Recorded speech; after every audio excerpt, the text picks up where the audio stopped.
नमस्कार, मैं हूं आमोद श्रीवास्तव।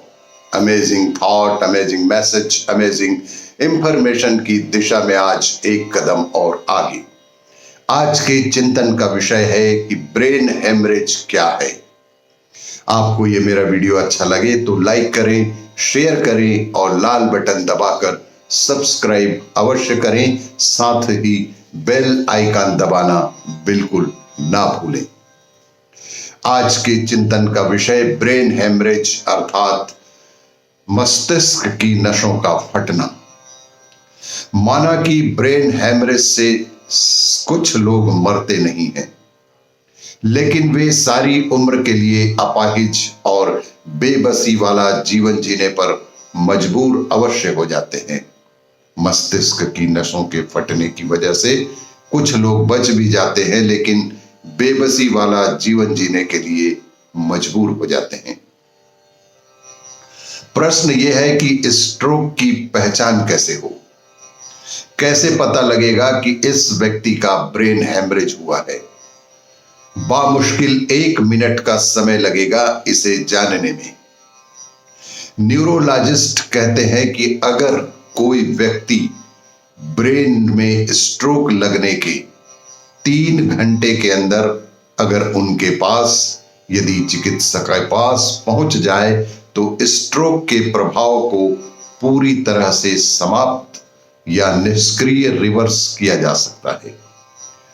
चिकित्सकों का ऐसा मानना है कि जिस व्यक्ति को ब्रेन स्ट्रोक हुआ है उसे तत्काल ही या 3 घंटे के अंदर यदि चिकित्सकीय सुविधा मिल जाए तो उसे बचाया जा सकता है।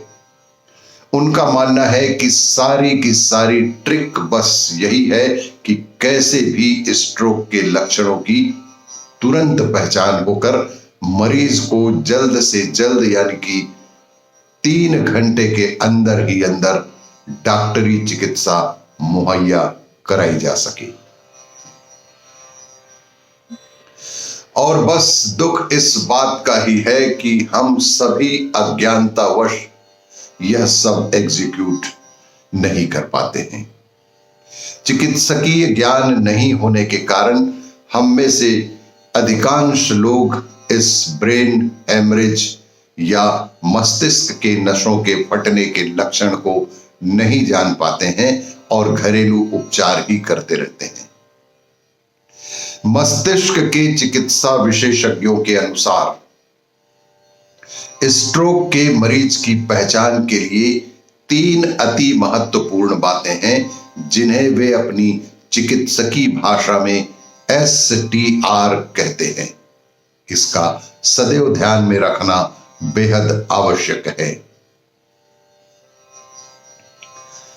अगर STR नामक ये 3 बातें हमें मालूम हो तो मरीज के बहुमूल्य जीवन को बचाया जा सकता है।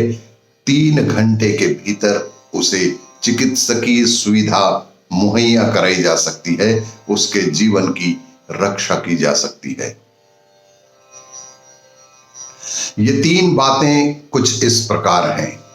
प्रथम है S स्टैंड फॉर स्माइल, अर्थात उस व्यक्ति को मुस्कुराने के लिए कहा जाए।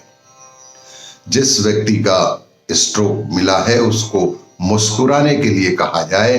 दूसरा है T स्टैंड फॉर टॉक, यानी उस व्यक्ति को कोई भी एक सीधा सा वाक्य बोलने के लिए कहा जाए, जैसे कि आज मौसम बहुत अच्छा है।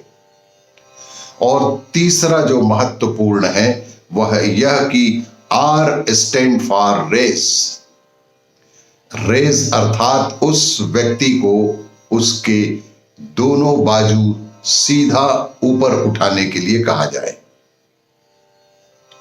ऐसे मरीज को दोनों हाथ सीधा ऊपर उठाने के लिए कहने पर अगर उस व्यक्ति को उपरोक्त 3 कामों में से एक भी काम करने में दिक्कत है या फिर वह व्यक्ति उपरोक्त तीनों काम नहीं कर पा रहा है तो तुरंत ही एम्बुलेंस बुलाकर उसे किसी न किसी न्यूरो चिकित्सक के अस्पताल में शिफ्ट कर देना बेहद आवश्यक है।